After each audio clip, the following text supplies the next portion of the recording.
Hello, my fellow readers. This is iDarkSymphony777 with another fanfiction review. As always, a link to the stories will be in the description below. Please like the video, subscribe to the channel, click on that bell for notifications, leave a comment in the comment section below on your thoughts of the story.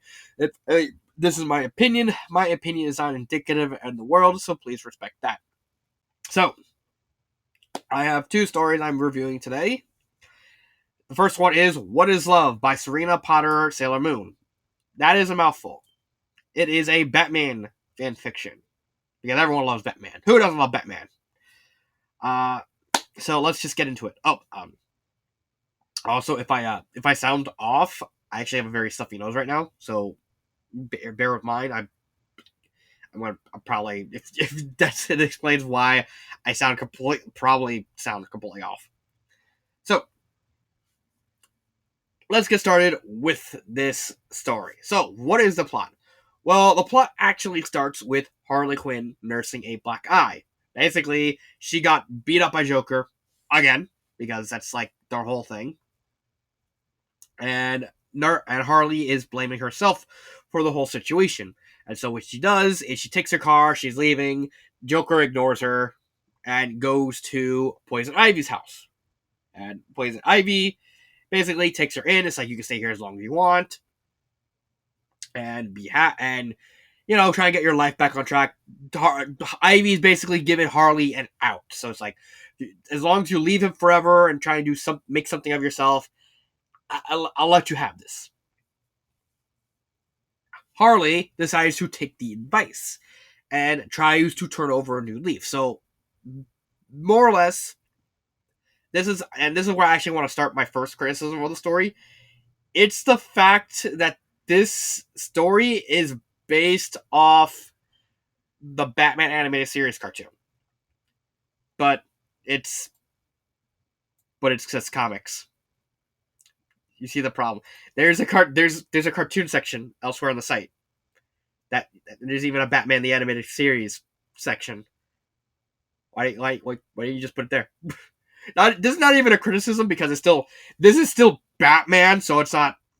This is not like mislabeling. It's just the wrong Batman.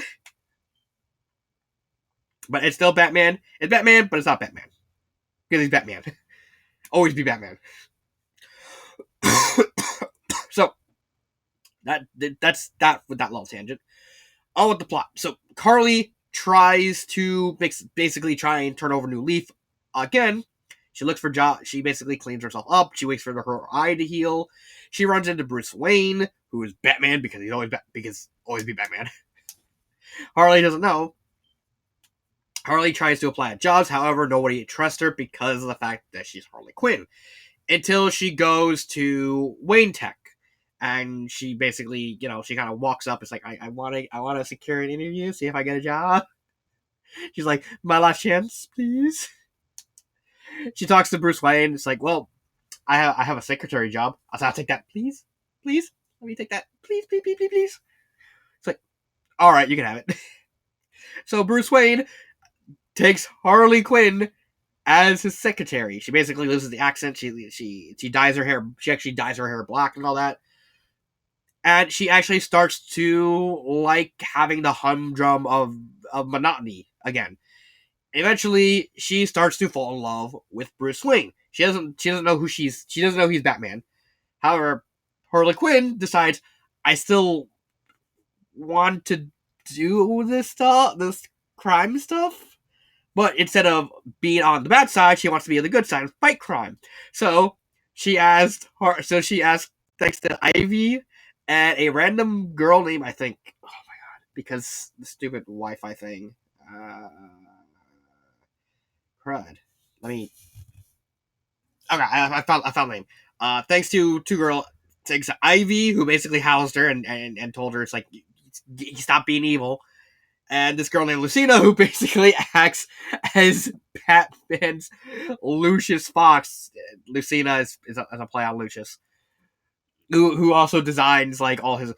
Harley decides to take up the mantle of Batwoman because she can, and she basically goes around helping Batman acting like a little goofball. It's like, aha.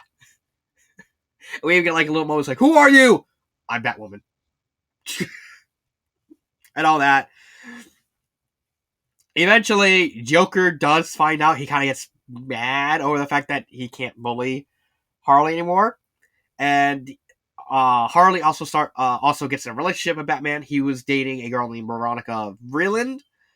However, he broke up with her because she was like an actual douche who was using Batman for like the clout and stuff like that. And he's like, I don't take you because you care about me as a person, than her who just cares about me as money.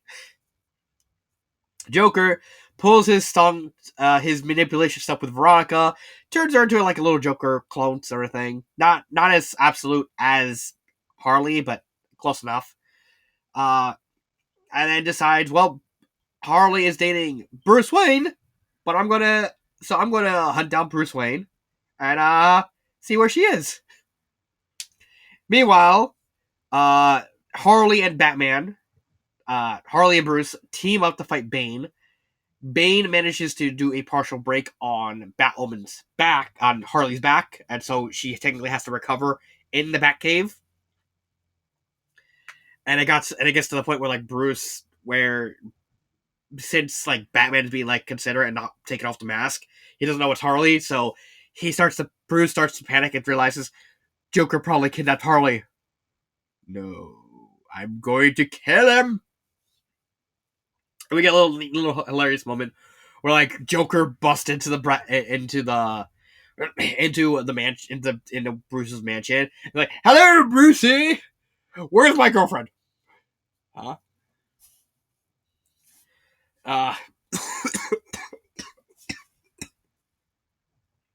Dang, stuffy nose. Okay, so where was I? Oh yeah, Joker. So Joker busts into the mansion. Says, "Aha, Brucey, I'm looking for Harley. I know you were. I have a funny feeling you and her are dating. Where is she?" Bruce's like, "Oh, I actually thought you kidnapped her." And even Joker's like, "Huh, that's actually kind of funny. Her. Well, she's not here then, right? No. Ah! I wasted my time here. Then it's like, okay, then I'll see you someday in the future. Closes the door, opens again. Hold on a minute. Punches him, and then leaves. And after that, when Batman's like has the black eye, he's unmasked in front of Batwoman because they believe like Harley is like unconscious. More likely, that's like I don't know if this is around the time where Ivy injected her DNA into Harley, so Harley has like resistance to like drugs and stuff like that. But Harley finds out that Batman is Bruce Wayne, and she basically tells Batman to take off the mask. He takes off the mask. It's like, it's Harley. They date. Carly, after she recovers, she goes back to work. So when Catwoman was actually working at Wayne Tech while Harley was indisposed, they start working there again. Harley's like loving her life. It's like, I'm free. I'm actually having fun, and I'm with someone who genuinely loves me, and all that. And then Joker shows up at Wayne Tech, frightens everyone, and it's like, well, I know Harley's here. I know she works here. So Harley.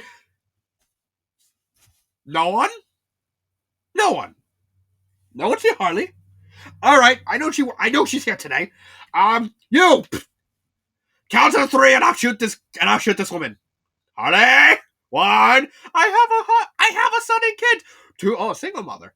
2. It's like, all right, I'm out.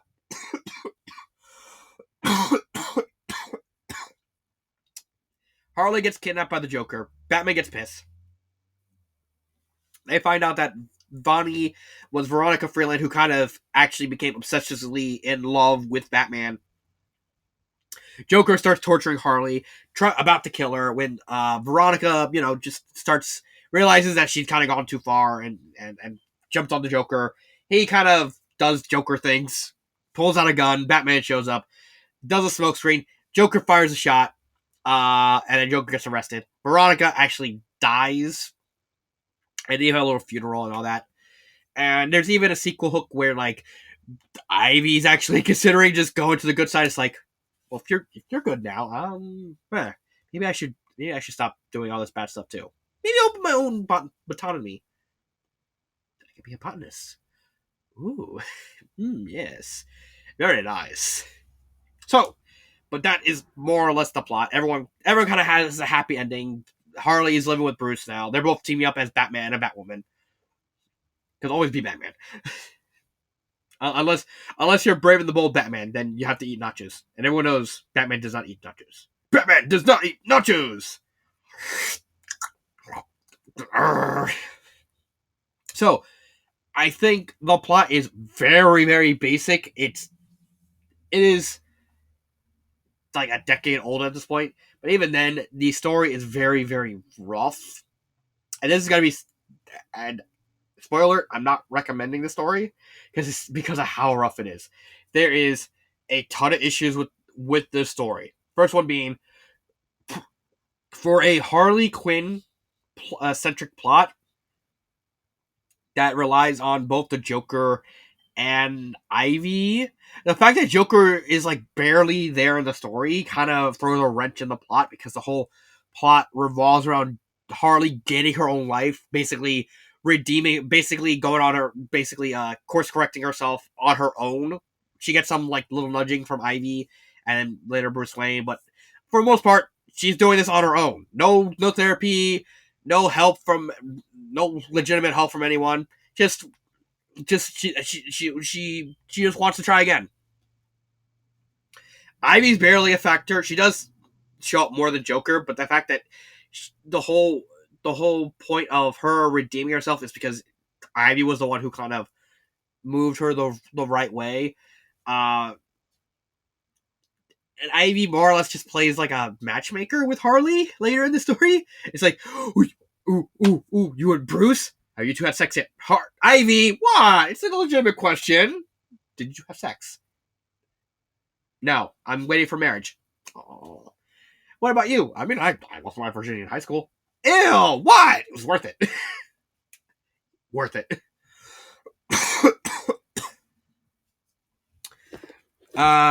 Yeah, so Joker is barely in it, because why is he not in here a lot more? Because Joker is supposed to be the antagonist, but he's like barely matters.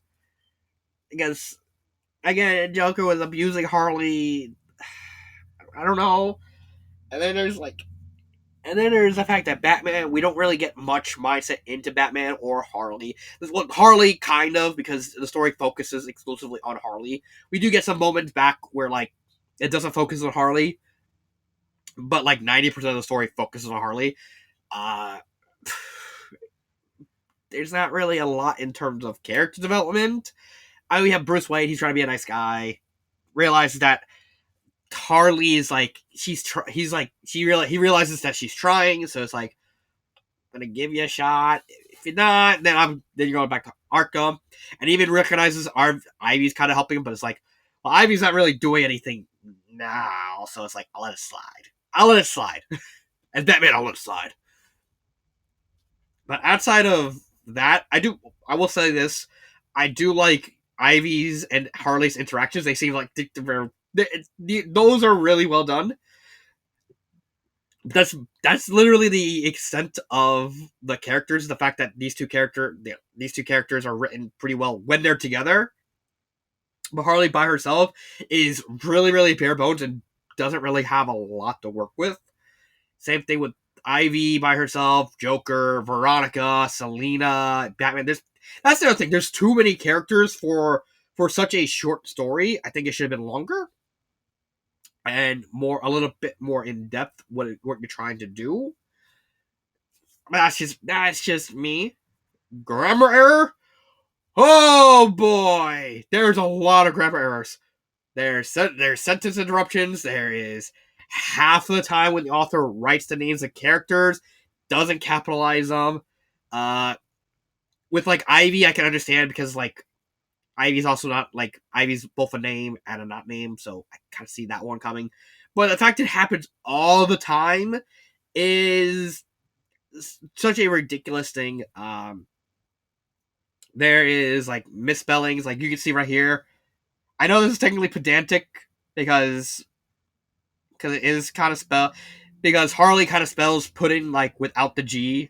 So technically, having the G here there is technically in this case a grammar error, despite the fact technically it's also not because it is the correct spelling. It's just not the correct spelling from Harley's point of view. She's still at the very beginning of the story. She's still using the Brooklyn accent, so that means she gets rid of the G. Like I said, that's pedantic. But there's just so many. There's just so much grammar errors, so many line breaks. The structure of the story is very, very poor. I don't have anything more to say. Even with the pacing, the story is extremely fast paced. Like every time you go to every chapter or so, it takes place weeks or months after the last one, and it kind of breaks up the flow a lot. And it doesn't make it interesting. I wanted to read this story because I remember it, but reading it again, it reminded me how bad it was. And I remember when I first read this story, I was blinded because I like Harley Quinn. But looking at this critically, it's such a mess. It's a catastrophe. Would I recommend the story? No, no. I can. I honestly cannot forgive the bad grammar. Like this is something I said with Total Drama Cruise. I can forgive certain things, but the grammar is so horrendously bad. I can't forgive that. Uh, there's just so much wrong with this, and I'm happy that I got to reread this again and realize how horribly implemented it is. The idea of Harley Quinn kind of going on the self-discovery with like Ivy kind of hesitantly behind her because Ivy's like still kind of evil in the story, but she's like, I'm willing to give this good thing a try. And kind of going on her own way and becoming not even like a superhero like the Gotham City Sirens or stuff like that, but more just saying I'm just gonna become a regular person. So like no more evil, none of that. Just go to like grocery stores, shopping, cooking, and all that, and then maybe I might become Batwoman. It might sound interesting, but the way it's handled is so mismanaged. I can't recommend this. Favorite part, um, probably the Joker bit with him going to the Wayne Manor and just sucker punching Batman. I already mentioned that earlier, so I'm not gonna mention it again. What would I do to fix this? Honestly, first off, fix your grammar. Second off, make this longer. If you're gonna have this many characters, you need to have a better balance of juggling all these characters. So you need to have moments focusing on Veronica. You need to have moments focusing on Joker's mindset. Like just honestly, the fact that Joker just appears so sporadically in the story, and we don't know his mindset on the whole thing, kind of just reeks of I didn't have anything. I couldn't think of anything. Or I wanted to focus specifically on Harley. My problem is the story focusing specifically on Harley and only Harley kind of shot the story in the foot. I think that's just what I think. The author doesn't have to go back and fix anything. You're completely content to just leave it as is. I won't be mad. These are just my opinions, and this is just what I would do. What I would do is going to be completely different from what other people do, or more importantly, what the author would do. So, there's that. I don't have anything else to say about the story. So let's move on with the second story. Lights Out by You Can Call Me Nora. Oh, Nora Valkyrie. Your big, thick thighs. I don't know why I thought of Nora Valkyrie from Ruby when I started the name Nora. But god dang, I like Nora. If Neo wasn't in Ruby, I would say Nora's best girl. Boop. Okay, so let's get back to this. Lights Out by You Can Call Me Eudora. It is a King Icarus fanfiction, and it is a dramatic retelling of the 1986 NES game. No, it's not. Unfortunately, no, it's not. So, for those of you who don't know, In 1986, Nintendo released a very, very hard platformer called Kid Icarus, which tells the story of a little angel named Pit going in the underworld because where he lives, Skyworld was taken over by Medusa, who is the goddess of darkness. And so Pit has to go around the underworld to the human world to Skyworld to try and get these three treasures in order to beat her, and also save his lady Palutena. I say this because most people only remember Kid Icarus for either Smash Brothers or Kid Icarus Uprising, which is like a great game, except for the controls. Oh my god, the controls are just so bad in that game. But it made up for the fact that the game was actually genuinely fun. Also, Hades is in there, and Hades is like the ultimate troll in Nintendo. We need more Hades, Nintendo. Give us more Hades. But okay, go back to the story. The story actually starts in terms of plot with a big battle between Skyworld, headed by Pit and an army of Centurions, and the Underworld, headed by Medusa, and they're basically battling. The Centurions are basically being beaten back. There is a big battle. Palutena starts actually using her goddess of light abilities to basically do covering fire, so that way all the Centurions and Pit can regroup. However, Medusa shows up, does Medusa things with darkness, and basically manages to curb stomp Palutena to the ground, and turns all the other Centurions into statues, except for Pit. So what happens? Well, Pit tries to fight Medusa, brings up her three big generals, which are Twin Burrows, Hedra, and Pandora, and they basically beat down Pit as well. Palutena begs Medusa, "Don't kill him." Medusa decides to humor her. It's like, "I will destroy everything in Skyworld, and I will end with killing Pit, this general in front of you. Lock him up." And so basically, she locks up Pit. Pit is in change at the bottom of the underworld.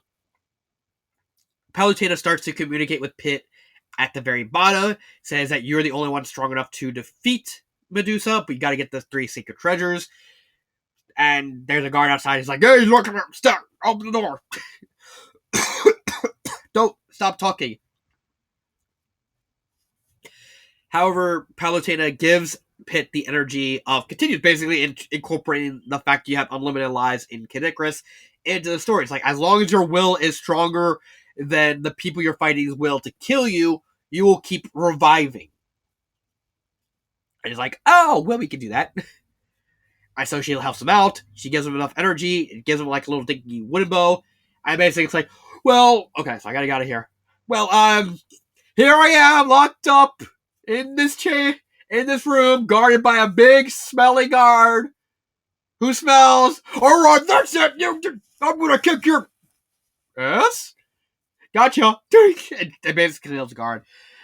Leaves the dungeon, realizing he has to do a lot of platforming. It's like, all right, let's do this. And I thought, okay, so it's gonna be like a novelization, a really cool novelization of the original Kid Icarus. Not gonna be that long and everything. But what happens? The author decides to cut out most of the game and skip all the way to the Medusa boss fight at the end of the game. And we actually get a really cool written fight between Medusa and Pit using the three sacred treasures. It's well written, it's well choreographed. That's actually something I gotta bring up with the story. The only problem I have with the story is the fact that so much is cut out. Like, you're doing a dramatic retelling of the original Kid Icarus, but you cut out like 90% of the game. But the stuff that we do have written is really, really good. It's honestly such a missed opportunity. The author didn't do a novelization of the entire game, and that's kind of sad. It's like really, really sad. So take that as a grain of salt. Pit manages to defeat Medusa, but Medusa is still very, very weak, and also tries to give her wand wet because Medusa held the wand. Medusa left behind a very, very horrible curse, basically to punish Palutena in case he lost. Pig grabs it, gets the curse itself, and realizes like, pretty Palutena, how do I stop being a monster? Like, we have to go through the light of judgment. And basically, Pit Pit uses the trial of the heroes, and he actually turns into his design from Uprising. So it's a neat little homage to like what he looked like before and then what he looks like now. It's a neat little moment. And the story ends with like Palutena is like, "You see that? Yes, Medusa ruined the hot springs. Good, I want you to fix up." What? Yes, I'm too weak to help you with the repairs. Can you please do it? Like, oh, okay, Lady Palutena. And she goes to do the hot tub. Pit passes out. She takes him to bed because she actually starts to recover in the hot springs. And then she sees how much of a mess there still is, and so she uses her magic. And basically like white nearly knocks her out when she actually starts repairing a large part of it. It's like, oh, being locked up takes out more than I thought. Back to the hot spring. And that's more or less the story. I like the plot. There's non-existent character because it literally does nothing. It's literally just just a fan-made opening cutscene of the very beginning of the story of Kid Icarus, and also the final battle. There is nothing in the way of character development because it's written in a way that there can't be any character development. If there was a full version of the story with like incorporating all the platforming and journeying through the underworld and Skyworld and in between, might be character development, but there is none. Pacing wise, there's nothing wrong with the pacing. The sentence structure is very well done.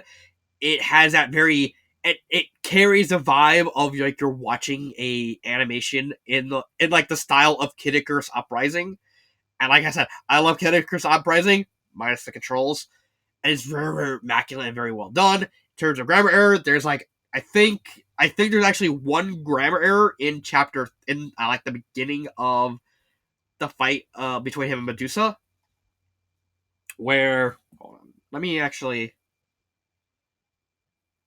okay, so let me actually let's where is it? Where is it? Where is it? Where is it? Where is it? There it is. Because there's like no Wi-Fi. Let's see. Should be at the beginning. Uh, uh,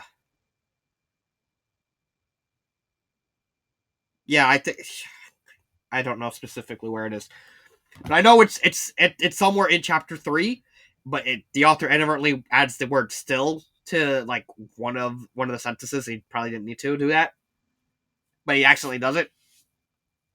But outside of that one single grammar error, and even then that's just minor because you have to actually be paying attention to it to notice. I think the story is great. Everything is written well. Despite there being no characters, there is the opportunity for lots of characters. Like you could have Pitt doing like little jokes and stuff like that. Again, be like referencing Uprising and stuff like that. Maybe have Hades show up because of course Hades would show up. He gotta show up. So okay, so let's just finish this. Would I recommend this story? Yes, actually. I think this story is just that good for the small snippet that we have. It's just sad that this is just a missed opportunity. My favorite part, probably the fight against Medusa. Like this person can write a good fight scene in a story. It's really well done. What would I change? Honestly, just make this a novelization. You have the skills to do this. And I don't know why the author decided to, like, I'm just going to cut out most of the events of the game and just do the opening cutscene and the final fights and then the epilogue. It's so weird. You this close? If if it's written like this and it's told in this very same way, the whole game, this could be something amazing. I'm not even gonna sugarcoat. This could be, if the author did the entire game in this writing style, it would be amazing. That would be just holy shit. If that would be good. But yeah, that's really it. I wouldn't change anything about this. You literally just add a bunch of stuff between chapters 2 and 3. Like that's it. You don't need to touch anything else. Maybe get rid of that grammar error, but that'd be it. But yeah, that is Lights Out and What Is Love. This has been Dark Symphony 777 and cut.